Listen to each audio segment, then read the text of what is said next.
Hello everyone. I am Soumyaranjan Sahu, Assistant Professor of Department of Commerce, Odisha State Open University.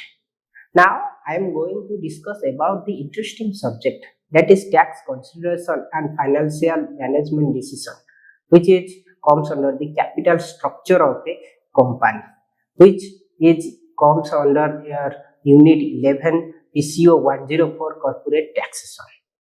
So now let's start this session without wasting any time. In your first slide, I am going to discuss about the introduction part of the capital structure. So capital structure is refers to the way of company finances its operation and growth by using the combination of debt, equity and hybrid instruments. This decision is so much important because it helps to manage the cost of capital, it influences the financial risks of the business and has a direct effect on the shareholder value. So, a well optimized capital structure can enable a company to increase the value of the firm. So, there are three components of capital structure. These components are equity capital, debt capital and hybrid instrument. So I am going to discuss about the what is equity capital. So equity capital is considered as a owner's fund because the equity shareholders get their dividend or the profit or the return after fulfilling the all outsider claim, and they have some voting rights and company has no repayment obligation. But if we are comes to the debt financing, it is considered as a creditor's fund, such as loans, bond, etc.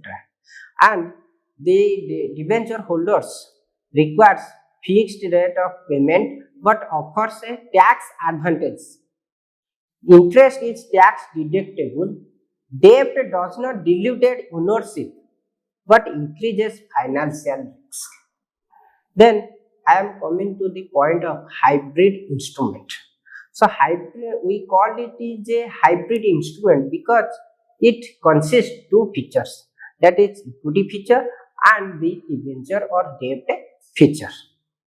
This includes instruments like preference shares, convertible debenture, etc. So now I am going to discuss about the what are the factors which influence the capital structure. So first very most important factors is cost of financing. So debt is generally cheaper than the equity due to tax deductibility of interest, but it adds risks. Equity avoids fixed obligation but may demand higher return. So, if a company want a low cost of capital, so it will be preferred to choose debt. But if a company provides a high rate of return or cost of capital, then it prefers the equity financing. Then period of finance. If short-term loans suit immediate needs, but while long-term securities are used for sustained investments. Then another factors which highly influence the capital structure is choice of investors. So if a investor wants to taking the risk, then he will choose the equity. But if a investor does not want to take any risk and only wants a fixed rate of return, then he will choose the debt fund. Then another factor is capital market condition. So market condition varies from period to period. At the time of boom stage, investors generally prefer to equity capital because company will gives them a high rate of return. But at the time of recession, generally investor wants a debt financing because it will pays a fixed rate of return whether company bears any loss or profit. So now I am going to another factor, that is degree of control. Degree of control is a vital part. If a company want to dilute its degree of control, then it will choose the equity capital. But if a company want to retain the ownership, then the company will choose the debt capital because the ownership will not be diluted through the debt financing. Then I am going to discuss another factor is financial flexibility. A well-planned capital structure should allow companies to raise additional funds when needed without high risks.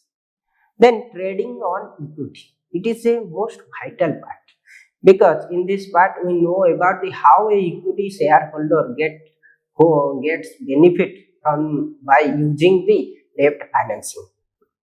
When we paid the tax, we will deduct only the interest. So when we use the debt financing, tax or the interest amount will provide a benefit.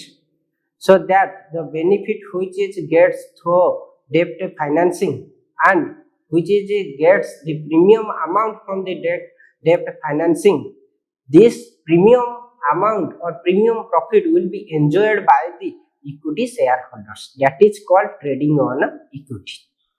Then tax exposure. We paid the tax after deduction the interest. So it is a interest is a deductibility as a tax shield. So now I am going to discuss about the certain guidelines for capital structure. The first one guideline is to maintain a reserve borrowing capacity to manage uncertainties and growth opportunities. Then another guideline for capital structuring is utilize tax advantages of debt. It means companies should optimize debt level to leverage tax shield without overexposing themselves to risk. Then minimize the agency cost. Agency costs arise from conflict between managers and shareholders. So structuring incentives and debt responsibility can reduce these conflicts.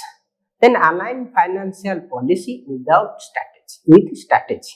Financial decision must support the business goals, whether it's expansion, innovation, or cost control. So now I am going to discuss about the tax planning and capital structure decision. So now let's look at the tax dimension, which is crucial. So first one is tax deductibility of interest. One of the biggest advantages of utilizing the debt is interest payment reduce the taxable profit. This makes debt financing more cost effective compared to equity. And we can also call it as equity shareholders get the benefit of trading on a equity. Then another guideline for maintain a capital structure is corporate versus personal tax rates. So a company decision may depend upon the combined effect of both corporate tax rate and personal tax rates. Then international consideration.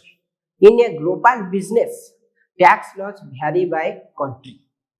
So what work in one jurisdiction may not be optimal in another. So multinational companies consider cross-border tax planning when choosing the capital structure. So that's all about the tax planning and capital structure. Now I'm going to discuss about the capital structure optimization. How can companies strike right balance? So they must regularly review their financial risks to minimize overall cost of capital, minimize the financial risks, then leverage the tax advantages where available, and ensure alignment with the market condition and regulatory framework. This is not one-time decision; it is a ongoing process of evaluation and adjustment. So at last, I am coming to the point of summary that in our session we have read that capital structure involves mix of debt and equity financing. Then several factors influence structuring decision like cost of capital, market condition, etc. Then there is certain guidelines for maintaining a optimal financial health. Then tax consideration play a key role in financial choices. So that's all about the capital structure and cash consideration. I hope it will be fruitful to you, and thank you.